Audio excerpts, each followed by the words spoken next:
Hello guys. So இது வரைக்கும் வந்து நாம வந்து எஸ் பிளாக் எலமெண்ட்ஸ் அதே மாதிரி பி பிளாக் எலமெண்ட்ஸ் வந்து நாம ரிவைஸ் பண்ணிட்டோம். இப்போ வந்து நாம டி பிளாக் எலமெண்ட் வந்து நாம வந்து பார்க்கலாம். ஸோ இந்த டி பிளாக் எலமெண்ட்ஸோட எலக்ட்ரானிக் கன்ஃபிகரேஷன் பார்த்தீங்க அப்படின்னா n-1d1 to 10 ns1 to 2. So இந்த அவுட்டர் மோஸ்ட் எலக்ட்ரான்ஸ் வந்து ns ஆர்பிட்டால் அதே மாதிரி n-1d ஆர்பிட்டால்ல வந்து இருக்குது. ஸோ இந்த எலமெண்ட்ஸோட நேம் வந்து டிரான்சிஷன் எலமெண்ட். பட் இதுல வந்து ஒரு எக்ஸப்ஷன் வந்து இருக்கு. ஸோ என்னன்னு நோட் பண்ணிக்கோங்க. ஸோ காப்பருக்கு அப்புறம் ஜிங்க் வரும், சில்வருக்கு அப்புறம் கேட்மியம், கோல்டுக்கு அப்புறம் மெர்குரி. இது மூணுத்தோட கான்ஃபிகரேஷன் பாத்தீங்க அப்படின்னா, ஃபார் எக்ஸாம்பிள் நாம ஜிங்க் எடுத்துக்கலாம். ஸோ ஜிங்கோட கான்ஃபிகரேஷன் பாருங்க, 4s2 3d10. ஸோ இந்த இடத்துல ரெண்டு ஆர்பிட்டாலுமே fully filled electronic configuration. So இந்த இடத்துல வந்து நமக்கு எந்த ஒரு டிரான்சிஷன் ப்ராப்பர்ட்டியுமே இருக்காது. அதனால இந்த மூணு எலமெண்ட்டுமே வந்து டிரான்சிஷன் எலமெண்ட் கிடையாது. இது மூணுமே நான் டிரான்சிஷன் எலமெண்ட். பட் இத வந்து நாம டி பிளாக் எலமெண்ட்ல வந்து இருக்கிறதுனால ஸோ இத வந்து நாம டி பிளாக்கோட சேர்த்து படிக்கிறோமே தவிர இது மூணும் டிரான்சிஷன் எலமெண்ட்ஸ் வந்து கிடையாது. இப்போ நாம டி பிளாக் எலமெண்டோட ப்ராப்பர்ட்டிஸ் வந்து பாக்குறதுக்கு முன்னாடி நாம வந்து எலக்ட்ரானிக் கன்ஃபிகரேஷன் வந்து பார்க்கணும். ஏன் அப்படின்னா டோட்டல் டி பிளாக் எலமெண்ட்ஸோட ப்ராப்பர்ட்டிஸ் எல்லாமே based on this electronic configuration. அதனால இந்த எலக்ட்ரானிக் கன்ஃபிகரேஷன் வந்து நமக்கு தெரிஞ்சாதான் நம்மளால வந்து ஒரு ப்ராப்பர்ட்டியை வந்து அசஸ் பண்ண முடியும். இப்போ நார்மலா பாத்தீங்க அப்படின்னா 4s ஆர்பிட்டால், 3d ஆர்பிட்டால் இதெல்லாம் வந்து சீரீஸ் பேஸ் பண்ணி இருக்கு. இது வந்து first series, second series, third series. Fourth series ஒன்று இருக்கு, பட் அது வந்து அவ்வளோ இம்பார்ட்டன்ட் கிடையாது. ஸோ அதை பத்தி அவ்வளோ இன்ஃபர்மேஷன் வந்து இன்னும் நமக்கு இல்லை. ஸோ அதனால இந்த மூணு சீரீஸ் மட்டும் பார்த்தா போதும். அதுலயும் இந்த ஃபர்ஸ்ட் சீரீஸோட எலமெண்ட்ஸை நாம வந்து மனப்பாடமா ஞாபகம் வச்சுக்கணும். Scandium, titanium, vanadium, chromium, manganese, iron, cobalt, nickel, copper with zinc. இப்போ இதுல வந்து நீங்க நோட் பண்ணீங்க அப்படின்னா ஸோ 4s ஆர்பிட்டாலுக்கு எனர்ஜி வந்து கம்மி. ஸோ அது வந்து ஃபர்ஸ்ட் ஃபில் ஆயிடும். அதுக்கப்புறம் 3d ஆர்பிட்டால் வந்து ஃபில் ஆகுது. பட் அதுலயும் சர்டன் எக்ஸப்ஷன் இருக்கு. ஸோ ஆஃபா பிரின்சிபலோட எக்ஸப்ஷன்ஸ் குரோமியம் அதே மாதிரி காப்பர். ஸோ நார்மலா வந்து 4sல வந்து 2 வந்துட்டு தான் டி ஆர்பிட்டால் என்டர் ஆகணும். பட் இந்த இடத்துல 4sல ஒன்னே ஒண்ணுதான் இருக்கு. பிகாஸ் அப்படி நடந்துச்சு அப்படின்னா டி ஆர்பிட்டால்ல 5, இந்த இடத்துல 10 இருக்கும். Because half filled and fully filled electronic configuration வந்து கம்பேரேட்டிவ்லி மோர் ஸ்டேபிள். அதனால ஆஃபா பிரின்சிபல் வந்து நமக்கு வயலேட் ஆகுது. ஸோ 3d சீரீஸ்ல இது ரெண்டு தான் வந்து எக்ஸப்ஷன். ஆனா 4d சீரீஸ்ல பாருங்களேன், 4d சீரீஸ்ல nearly everything is exception. So இந்த இடத்துல பாருங்க 5s 1 தான் இருக்கு, மாலிப்டனம்லயும் 5s 1 இருக்கு. ஸோ எல்லாமே வந்து 5s 1 இருக்கு. ஆனா பெலாடியம் பாருங்க, பெலாடியம்ல வந்து 5sல எதுவுமே கிடையாது. ஸோ நிக்கல் பாருங்க, பெலாடியம் பாருங்க. ஸோ என்ன ஒரு இது பாருங்க. ஸோ இந்த இடத்துல இருக்கிற ரெண்டு எலக்ட்ரானுமே 4d ஆர்பிட்டாலுக்கு போயிடுது. So this is a biggest exception. ஓகேவா? ஸோ பெலாடியமோட எலக்ட்ரானிக் கன்ஃபிகரேஷன் பார்த்துக்கோங்க. ஸோ காப்பர், சில்வர், கோல்டு இதெல்லாம் வந்து ஸ்டெபிலிட்டி பேஸ் பண்ணி. ஆனா இந்த செகண்ட் சீரீஸ்ல இருக்கிற மற்ற எலமெண்ட்லாம் ஸ்டெபிலிட்டி பேஸ் பண்ணி வந்து நம்மளால வந்து எக்ஸ்பிளைன் பண்ண முடியல. ஸோ அது எல்லாமே வந்து ஒரு எக்ஸ்பெரிமெண்டல் அப்சர்வேஷன். ஸோ தேர்ட் சீரீஸ்ல நம்ம பார்க்க போறது டங்ஸ்டன். ஸோ நார்மலி வந்து குரோமியம், மாலிப்டனம் பாருங்க. ஸோ 4d ஆர்பிட்டால வந்து ஒரு 5 எலக்ட்ரான் வந்து இருக்கு. ஏன்? Because of half filled electronic configuration, more stable. அதே மாதிரி டங்ஸ்டனும் வந்து அப்படிதான் இருந்திருக்கணும். ஆனா அப்படி நடக்கல. ஸோ அது வந்து ஒரு எக்ஸப்ஷன். ஸோ அதே மாதிரி கீழே பிளாட்டினம், கோல்டு. ஸோ இந்த ஹைலைட் பண்ண போர்ஷன் எல்லாமே வந்து எக்ஸெப்ஷன். அதுல வந்து நாம படிக்க போறது என்ன அப்படின்னா chromium, copper, silver, palladium, tungsten, platinum and gold. இதெல்லாம் நமக்கு தெரிஞ்ச மெட்டல்ஸ். ஸோ இதெல்லாம் வந்து நாம மெயினா வந்து ஃபோக்கஸ் பண்ண போறோம். ஸோ இப்போ நம்ம வந்து நெக்ஸ்ட் வந்து பார்க்க போறது வந்து பிசிக்கல் ப்ராப்பர்ட்டிஸ். ஸோ நமக்கு வந்து ஒரு ஜென்ரலா வந்து ஒரு ஐடியா வந்து இருக்கும். ஸோ டி பிளாக் எலமெண்ட்ஸ் வந்து எல்லாமே வந்து மெட்டல்ஸ் அப்படின்னு. ஸோ அதுக்கேத்த மாதிரியே அதோட பிசிக்கல் ப்ராப்பர்ட்டிஸும் வந்து இருக்கு. ஸோ டி பிளாக் எலமெண்ட்ஸ் எல்லாத்துக்குமே high tensile strength, ductility, malleability, thermal electrical conductivity, metallic lustre, இதெல்லாம் வந்து டி பிளாக் எலமெண்ட்ஸோட physical properties. So ductility, malleability, electrical conductivity, so இது எல்லாமே வந்து டி பிளாக் எலமெண்டோட பிசிக்கல் ப்ராப்பர்ட்டிஸ். ஸோ நெக்ஸ்ட் வந்து நாம மற்ற ப்ராப்பர்ட்டிஸ் வந்து நாம போகலாம். நார்மலி வந்து எலக்ட்ரானிக் கன்ஃபிகரேஷன்ல நம்ம பார்க்க போறது அன்பேர்டு எலக்ட்ரான். ஸோ மேல வந்து பாருங்க. ஸோ இந்த இடத்துல வந்து வெனாடியம் பாருங்க, குரோமியம் பாருங்க. ஸோ வெனாடியம்ல வந்து எத்தனை அன்பேர்டு எலக்ட்ரான் இருக்கு?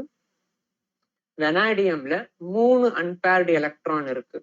ஆனா குரோமியம்ல 5 அன்பேர்டு எலக்ட்ரான் இருக்கு. மேங்கனீஸ்லயும் அதே மாதிரி. ஆனா அயன்ல பாத்தீங்க அப்படின்னா அன்பேர்டு எலக்ட்ரான் கம்மி ஆகுது. ஸோ நீங்க லெஃப்ட்ல இருந்து ரைட் போகும்போது number of unpaired electron increase ஆயிட்டு அதுக்கப்புறம் டிக்ரீஸ் ஆகுது. புரியுதா?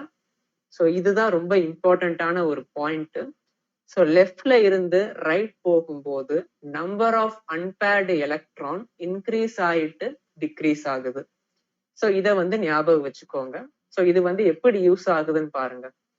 பிகாஸ் மெல்டிங் பாயிண்ட் வந்து பாருங்க. இப்போ வந்து நாம இந்த ரெட் கலர் டாட்டட் லைன் பார்க்கலாம், third series. So melting point வந்து இனிஷியலி வந்து ரைஸ் ஆகுது, குரோமியம் வரைக்கும் ரைஸ் ஆகுது. ஆனா மேங்கனீஸ்ல வந்து டிராப் ஆயிடுது. திரும்ப அதுக்கப்புறம் வந்து ஸ்லோலி ரைஸ் ஆயிட்டு டிராப் ஆகுது. அதே மாதிரி தான் எல்லா இடத்துலயும். ஸோ டங்ஸ்டனுக்கு வந்து ஒரு எக்ஸெப்ஷன் இருக்கலாம். டங்ஸ்டனுக்கு அப்புறம் வந்து ரைஸ் டிராப் ஆயிட்டு திரும்பவும் டிராப் ஆகுது. அதாவது என்ன அப்படின்னா, so number of unpaired electrons increase ஆக உங்களுக்கு வந்து பாண்டோட ஸ்ட்ரென்த் வந்து இன்க்ரீஸ் ஆகுது. அதனாலதான் மெல்டிங் பாயிண்ட் வந்து அதிகமா இருக்கு. ஸோ இந்த பாயிண்ட் வந்து நீங்க நோட் பண்ணிக்கணும். பட் மேங்கனீஸ்க்கு வந்து எக்ஸப்ஷனலி வந்து லோவா இருக்கு. இது வந்து ஒரு எக்ஸ்பெரிமெண்டல் அப்சர்வேஷன். ஸோ ஜென்ரலா வந்து number of unpaired electrons increase ஆக நமக்கு வந்து மெல்டிங் பாயிண்ட் இன்க்ரீஸ் ஆகும். Exception manganese. ஸோ ஜென்ரலி வந்து டி பிளாக் எலமெண்ட்டுக்கு மெல்டிங் பாயிண்ட் அதிகம். அதே மாதிரி என்தால்பி ஆஃப் ஆட்டமைசேஷனும் அதிகம். ஸோ நெக்ஸ்ட் வந்து நம்ம பார்க்க போற property atomic radius. So atomic radius வந்து பாத்தீங்க அப்படின்னா லெஃப்ட்ல இருந்து ரைட் போகும்போது நமக்கு வந்து டிக்ரீஸ் ஆகணும், கரெக்டா? பட் ஆனா அது வந்து இந்த இடத்துல இர்ரெகுலரா இருக்கு. ஸோ தேர்ட் சீரீஸ் பாருங்க. So scandium, titanium, vanadium, chromium, manganese. So இது வரைக்கும் என்ன நடக்குது? அட்டாமிக் ரேடியஸ் டிக்ரீஸ் ஆகுது. அதுக்கப்புறம் அயன், கோபால்ட், நிக்கல், இது மூணுத்தையும் நாம கம்பேர் பண்ணும்போது இது மூணுக்குமே அட்டாமிக் ரேடியஸ் ஓரளவுக்கு சிமிலரா வந்து இருக்கு. அதுக்கப்புறம் பாத்தீங்க அப்படின்னா அட்டாமிக் ரேடியஸ் இன்க்ரீஸ் ஆகுது. பாத்தீங்களா எவ்வளவு இர்ரெகுலரா இருக்கு? So this is all due to screening effect. So D ஆர்பிட்டால்ல இருக்கிற எலக்ட்ரானுக்கு வந்து புவர் ஸ்கிரீனிங் எஃபெக்ட் வந்து இருக்கிறதுனால இது வந்து நடக்குது. ஸோ இந்த ஆர்டர் வந்து ஞாபகம் வச்சுக்கோங்க. ஸ்காண்டியம்ல இருந்து நீங்க வந்து மேங்கனீஸ் வரைக்கும் டிக்ரீஸ் ஆகுது. ஸோ அதுல வந்து எக்ஸப்ஷன் கிடையாது. ஆனா அதுக்கப்புறம் அயன்ல இருந்து நிக்கல் வரைக்கும் ஆல்மோஸ்ட் சிமிலரா வந்து இருக்கு சைஸ். அதுக்கப்புறம் வந்து டிக்ரீஸ் ஆகாம அதுக்கப்புறம் இன்க்ரீஸ் ஆகுது. ஸோ இது வந்து நீங்க நோட் பண்ண வேண்டிய ஃபர்ஸ்ட் பாயிண்ட். செகண்ட் பாயிண்ட் வந்து ஸோ அதுக்கு மேல இருக்கிற சீரீஸ் பாருங்க, இட்டர்பியம் சீரீஸ். அந்த சீரீஸ் வந்து பாத்தீங்க அப்படின்னா சோ இது வந்து உங்களுக்கு டெர்பியம் சீரீஸ், இது லான்தனம் சீரீஸ். சோ இந்த ரெண்டு சீரீஸ்க்கும் நடுவுல இருக்கிற கேப் பாருங்க. இந்த ரெண்டு சீரீஸ்க்கும் நடுவுல இருக்கிற கேப் வந்து எப்படி இருக்கு? சோ இந்த ரெண்டு சீரீஸ்க்கும் நடுவுல இருக்கிற கேப் வந்து ரொம்ப ரொம்ப ரொம்ப கம்மியா வந்து இருக்கு. சோ ஏன் அப்படின்னா ரொம்ப இம்பார்ட்டன்டான ஒரு பாயிண்ட் வந்து லாந்தனைடு கன்ட்ராக்ஷன். சோ ரொம்ப இம்பார்ட்டன்டான ஒரு பாயிண்ட்.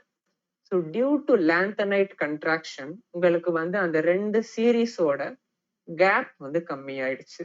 ஸோ ஃபர்ஸ்ட் வந்து நாம என்ன பார்த்திருக்கோம், அந்த தேர்ட் சீரீஸோட ஆர்டர் எது வரைக்கும் டிக்ரீஸ் ஆகுது, எது வரைக்கும் சிமிலரா இருக்கு, அப்புறம் எது வரைக்கும் இன்க்ரீஸ் ஆகுது. இது first point. Second point, fourth I mean மற்ற ரெண்டு சீரீஸ்க்கும் நடுவுல இருக்கிற அந்த கேப் வந்து ஏன் வந்து கம்மியா இருக்கு? Due to lanthanide contraction. So melting point பார்த்தாச்சு, அதே மாதிரி அட்டாமிக் ரேடியஸும் பார்த்தாச்சு. நெக்ஸ்ட் வந்து நம்ம பார்க்க போறது அயனைசேஷன் எனர்ஜி. ஸோ அயனைசேஷன் எனர்ஜியை பொறுத்த வரைக்கும் ஸோ இது வந்து ஒரு காம்ப்ளிகேட்டடான ஒரு ஏரியா. பிகாஸ் இந்த இடத்துல வந்து உங்களுக்கு அயனைசேஷன் எனர்ஜி வந்து நார்மலா தான் இருக்கும், but depends upon the electronic configuration. ஒரு ஸ்டேபிள் ஆட்டம்ல இருந்து நம்ம எலக்ட்ரான் வந்து ரிமூவ் பண்ணணும் அப்படின்னா அது வந்து கஷ்டம், கரெக்டா? ஆனா ஒரு அன்ஸ்டேபிள் ஆட்டம்ல இருந்து எலக்ட்ரான் ரிமூவ் பண்ணி ஸ்டெபிலிட்டி அட்டைன் பண்றது ஈஸி. ஸோ அந்த இடத்துல எனர்ஜி வந்து கம்மியா தேவைப்படும். ஸோ எலக்ட்ரானிக் கன்ஃபிகரேஷன் பேஸ் பண்ணி நாம வந்து அயனைசேஷன் எனர்ஜி வந்து நாம கொடுக்கலாம்.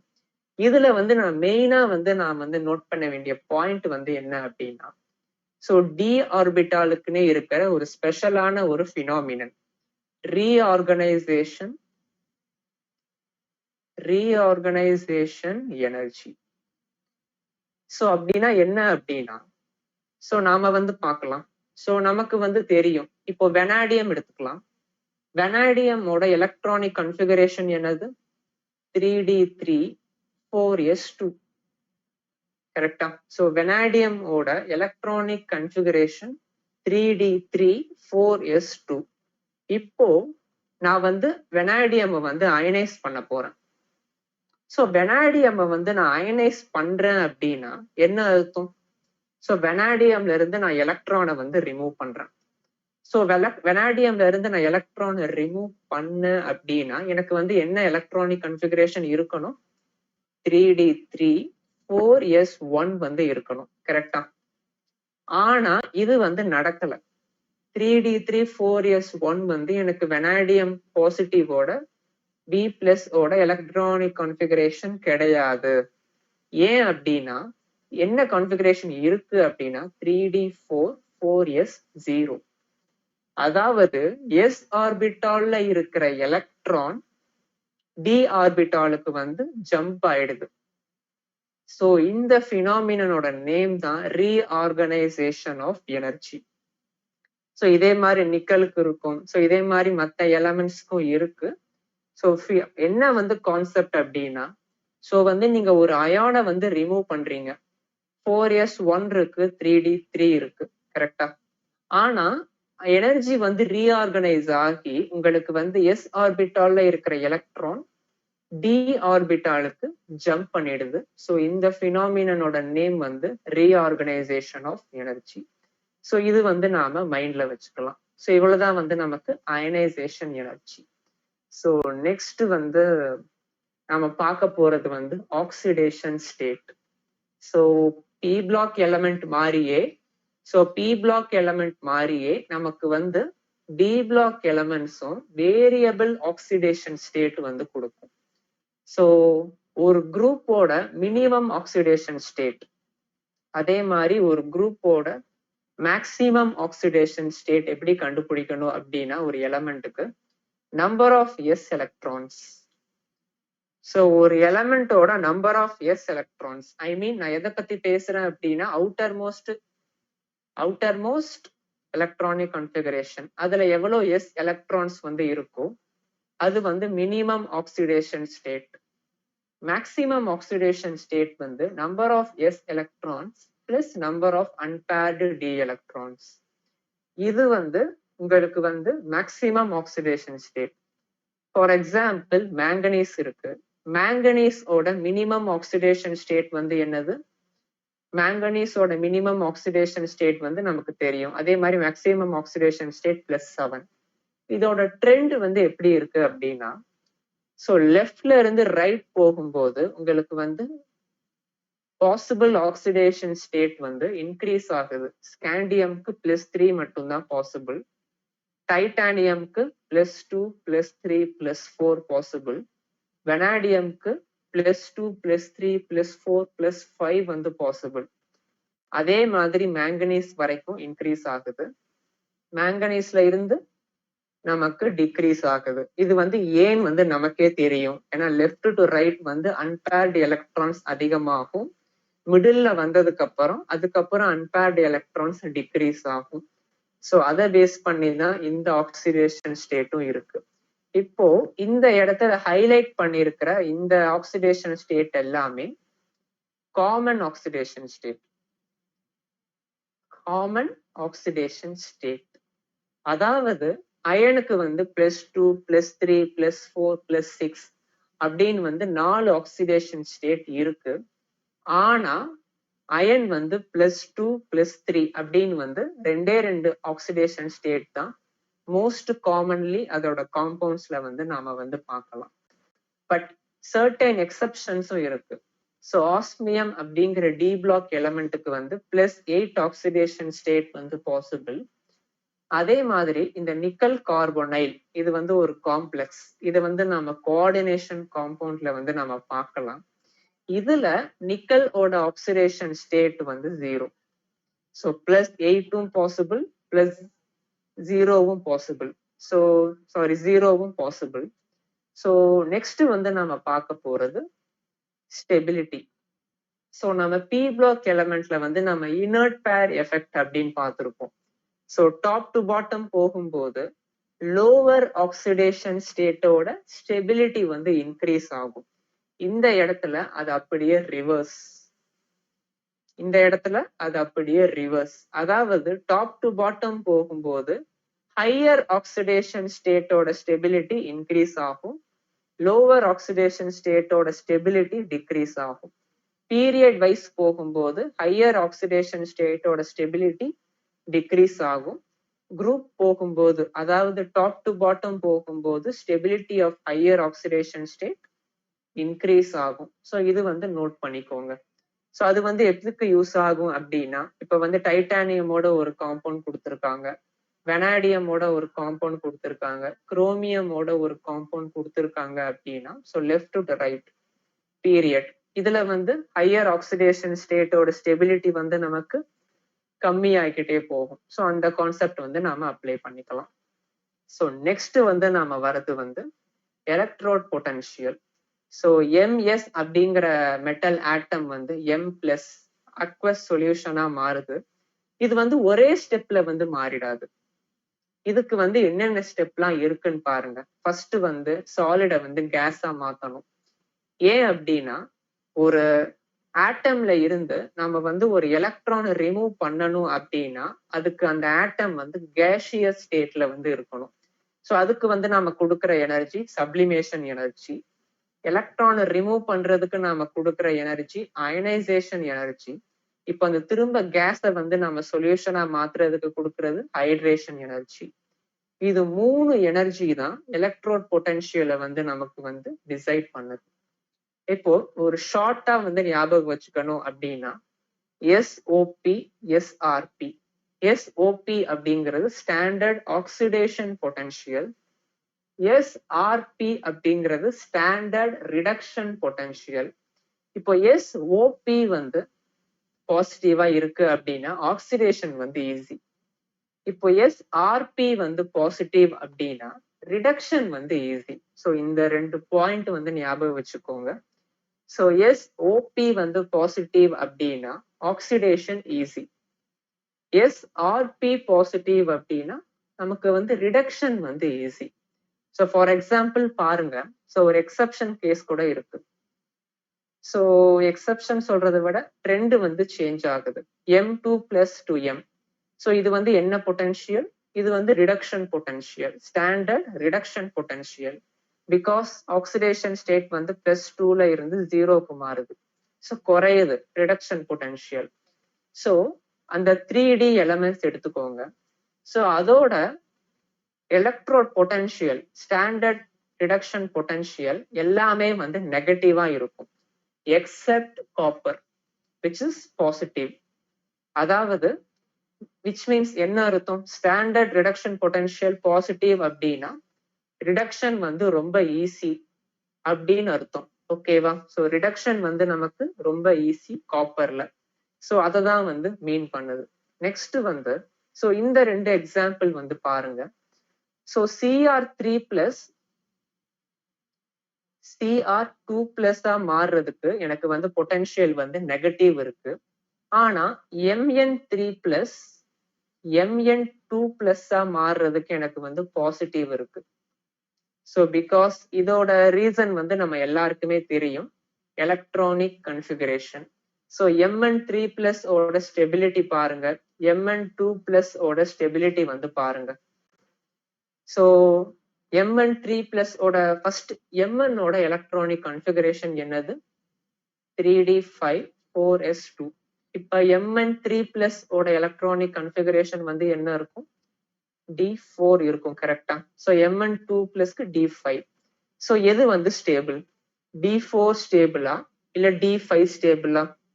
யா, D5 தான் வந்து stable. Because half filled electronic configuration, அந்த electronic configuration more stable.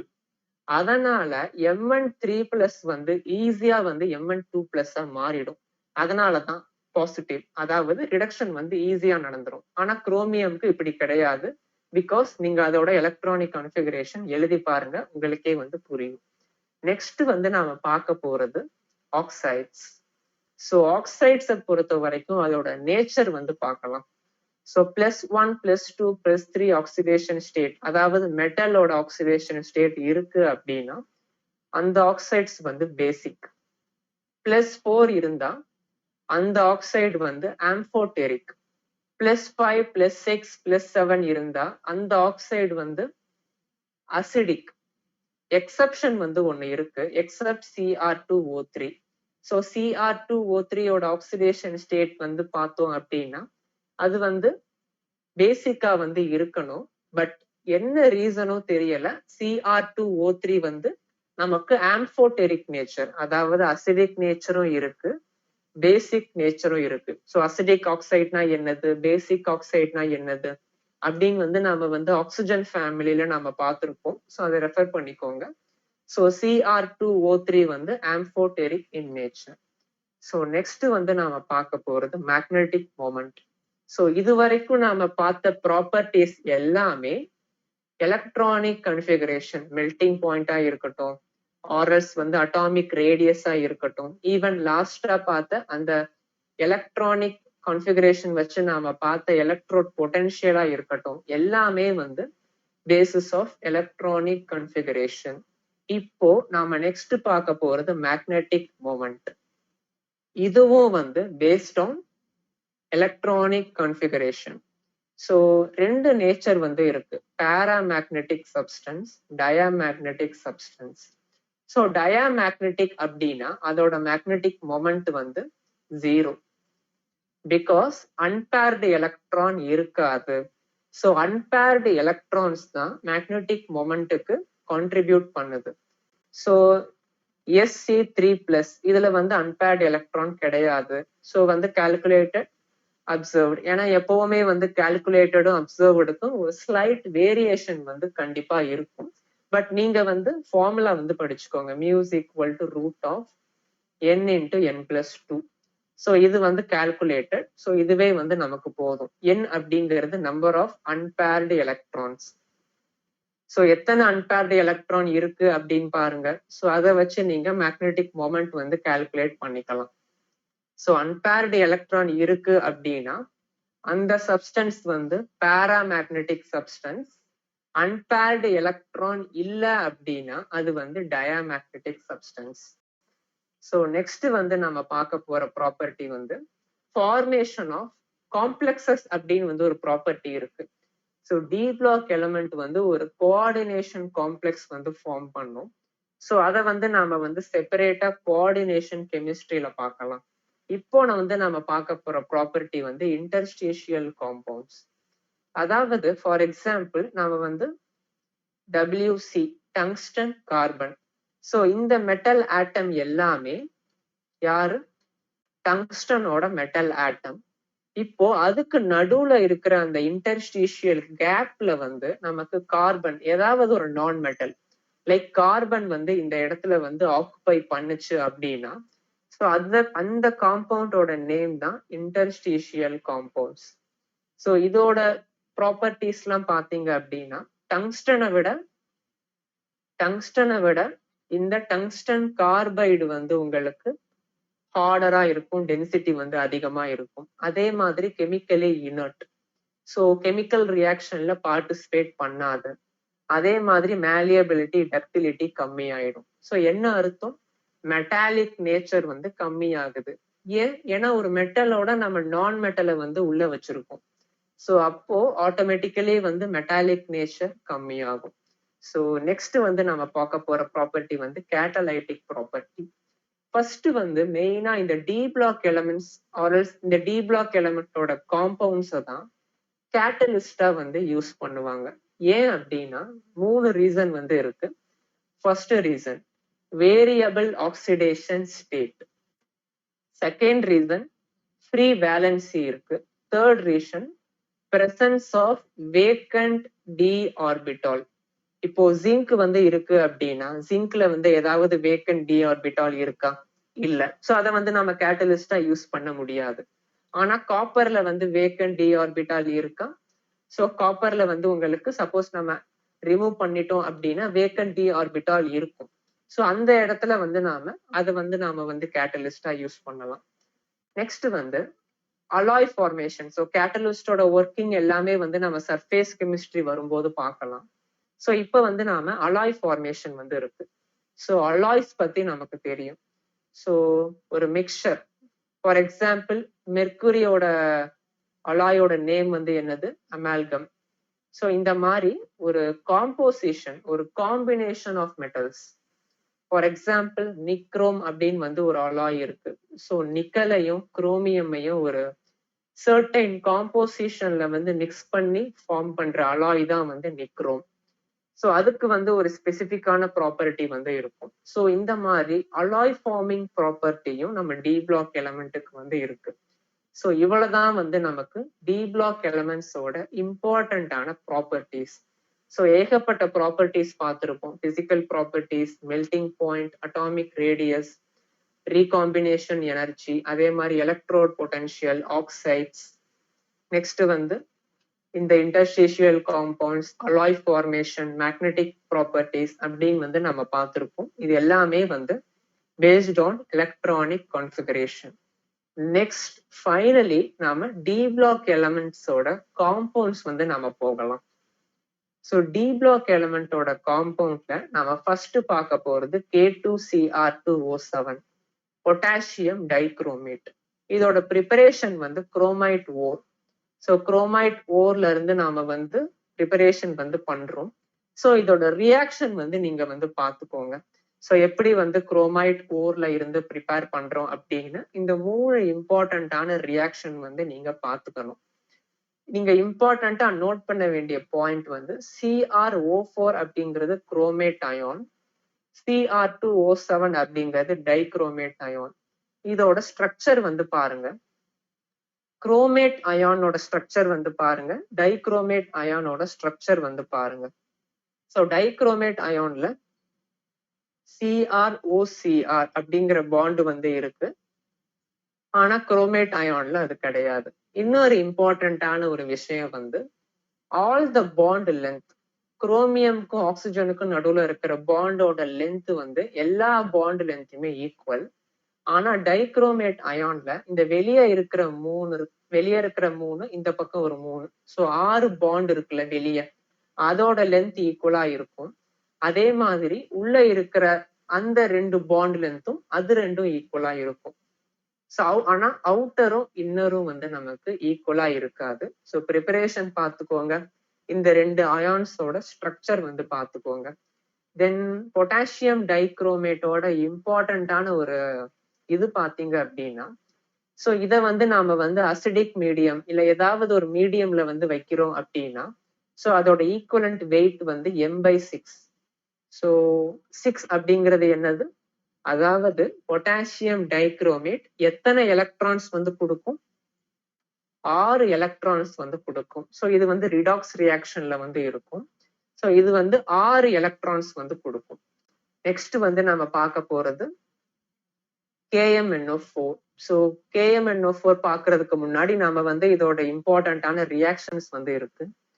So certain important reactions அப்படின்னு பார்த்தீங்க அப்படின்னா, ஸோ ஃபர்ஸ்ட் வந்து பொட்டாசியம் டைக்ரோமேட்டை ஹீட் பண்றது, இது பார்த்துக்கோங்க. நெக்ஸ்ட் வந்து கோல்டு H2SO4, ஹாட் H2SO4, இந்த 3 ரியாக்ஷன் பார்த்துக்கோங்க. நெக்ஸ்ட் வந்து chromyl chloride test. So K2Cr2O7 plus KCl plus H2SO4 நமக்கு வந்து CrO2Cl2 கிடைக்கும். இதை வந்து நாம சோடியம் ஹைட்ராக்சைடோட போட்டோம் அப்படின்னா we will get Na2CrO4. அதை வந்து நாம லெட் அசிட்டேட்டோட ரியாக்ட் பண்ணோம் அப்படின்னா we will get PbCrO4, let chromate வந்து நமக்கு கிடைக்கும். ஸோ இந்த ரியாக்ஷனோட நேம் தான் வந்து chromyl chloride. So Cr2O2Cl2. So இந்த ரியாக்ஷனோட நேம் வந்து என்னது? Chromyl chloride. ஸோ இந்த ரியாக்ஷன்ஸ் எல்லாம் வந்து ஜஸ்ட் ஒரு வாட்டி வந்து ஃபோக்கஸ் பண்ணிக்கோங்க. நெக்ஸ்ட் வந்து நாம பார்க்க போறது KMnO4, பொட்டாசியம் பெர்மேங்கனேட். ஸோ இதுலயும் வந்து நீங்க என்ன பண்றீங்க அப்படின்னா, ஸோ ஃபர்ஸ்ட் வந்து நாம இந்த KMnO4ஓட ப்ரிப்பரேஷன் வந்து நாம வந்து படிச்சுக்கணும். ஸோ எப்படி ப்ரிப்பேர் பண்றாங்க அப்படின்னு பார்த்துக்கோங்க. MnO2 KOH O2. So K2MnO4 கிடைக்குது. இது வந்து பொட்டாசியம் மேங்கனேட், பொட்டாசியம் பெர்மேங்கனேட் கிடையாது. ஸோ திரும்ப வந்து அதை வந்து அசிடிக் மீடியம்ல வச்சாங்க அப்படின்னா you will get potassium permanganate. கமர்ஷியலா லெபார்டரி ப்ரிப்பரேஷன் வந்து ஒன்று இருக்கு, கமர்ஷியல் ப்ரிப்பரேஷன் வந்து ஒன்று இருக்கு. ஸோ இது ரெண்டுத்தோட ப்ரிப்பரேஷன். ஸோ வந்து normal preparation, commercial preparation, laboratory preparation. So இந்த 3 ப்ரிப்பரேஷனும் நீங்க வந்து நல்லா நோட் பண்ணிக்கோங்க. தென் வந்து டெட்ராஹெட்ரல் மேங்கனேட் அயான். ஸோ இப்போ வந்து நம்ம மேங்கனேட் அயான் பார்த்துருப்போம். பெர்மேங்கனேட் அப்படின்னா என்னன்னு வந்து சொன்னேன். ஸோ மேங்கனேட் அயான் வந்து என்ன கலர்ல இருக்கும்? கிரீன் கலர்ல வந்து இருக்கு. பெர்மேங்கனேட் அப்ப KMnO4 என்ன கலர்? Purple colour. K2MnO4 என்ன கலர்? Green colour. So based on the ion வந்து உங்களுக்கு வந்து இருக்கு. ஓகேவா? ஸோ தென் நெக்ஸ்ட் வந்து நாம பார்க்க போறது இந்த KMnO4 வந்து ஒரு good oxidising agent. So K2Cr2O7 வந்து எல்லா மீடியம்லயும் 6 எலக்ட்ரான் வந்து ரிலீஸ் பண்ணும். ஆனா இந்த KMnO4 வந்து அசிடிக் மீடியம்ல 5 எலக்ட்ரான் ரிலீஸ் பண்ணும், ஆல்கலைன் மீடியம்ல 3, நியூட்ரல் மீடியம்ல 3. ஆனா ஆல்கலைன் மீடியம்ல இது ஃபங்க்ஷன் ஆறதுக்கு நமக்கு வந்து ரெடியூசிங் ஏஜென்ட் வந்து ஒன்று வேணும். ஸோ இந்த நம்பர் ஆஃப் வேலன்சி ஃபேக்டர் வந்து பார்த்துக்கோங்க. அசிடிக் மீடியம்ல 5, ஆல்கலைன் மீடியம்ல 3, நியூட்ரல் மீடியம்ல 3. ஸோ லாஸ்டா வந்து இம்பார்ட்டன்ட் பாயிண்ட் வந்து என்ன அப்படின்னா, ஸோ இந்த KMnO4 நடக்கிற ரியாக்ஷன் அசிடிக் மீடியம்ல நாம வந்து கான்சென்ட்ரேட்டட் ஹைட்ரோக்ளோரிக் ஆசிட் நாம யூஸ் பண்ணக்கூடாது. ஸோ நம்ம சல்ஃபியூரிக் ஆசிடோ இல்ல நைட்ரிக் ஆசிடோ நம்ம யூஸ் பண்ணிக்கலாம். ஆனா HCl வந்து நம்ம யூஸ் பண்ணக்கூடாது. ஏன்னா அது வந்து H+ அயான்ஸ் ப்ரொடியூஸ் பண்றதுக்கு பதிலா அது வந்து அசிடிக் என்வைரன்மெண்ட் ப்ரொடியூஸ் பண்ணாது. அது வந்து என்ன நடக்கும் அப்படின்னா HClஏ குளோரினா வந்து ஆக்சிடைஸ் ஆயிடும். ஸோ KMnO4 வந்து என்ன பண்ணுது? HClஏ ஆக்சிடைஸ் பண்றதுனால நாம வந்து HCl வந்து ஒரு அசிடிக் என்வைரன்மெண்ட் வந்து யூஸ் பண்றதுக்காக நாம யூஸ் பண்ண மாட்டோம். ஸோ இவ்வளவுதான் வந்து நமக்கு டி பிளாக் எலமெண்ட்ஸ். ஸோ நம்ம இது வரைக்கும் வந்து என்னென்ன பார்த்துருக்கோம். ஸோ எப்படி படிக்கணும் அப்படின்னா, ஃபர்ஸ்ட் எலக்ட்ரானிக் கன்ஃபிகரேஷன், நெக்ஸ்ட் வந்து அதை பேஸ் பண்ணி வர physical properties. So எல்லா ப்ராப்பர்ட்டிஸ்மே depends upon the number of unpaired electrons. So அது இருக்கிற எல்லா ப்ராப்பர்ட்டிஸும் பார்த்துட்டு நெக்ஸ்ட் வந்து நம்ம பார்க்க போறது 2 இம்பார்ட்டன்ட் காம்பவுண்ட்ஸ், பொட்டாசியம் டைக்ரோமேட், அதே மாதிரி பொட்டாசியம் பெர்மேங்கனேட். ஸோ பொட்டாசியம் பெர்மேங்கனேட்டோட ரியாக்ஷன்ஸ் பார்த்தீங்க அப்படின்னா ஸோ எல்லாமே வந்து ஒரு ரிடாக்ஸ் ரியாக்ஷனா தான் இருக்கும். ஸோ என்சிஆர்டில வந்து ஜஸ்ட் வந்து அந்த ரியாக்ஷனை வந்து ஒரு வாட்டி கோ த்ரூ பண்ணிக்கோங்க. ஸோ இவ்வளவுதான் வந்து நமக்கு D block elements. So next வீடியோல வந்து நாம எஃப் பிளாக் எலமெண்ட்ஸ் வந்து நாம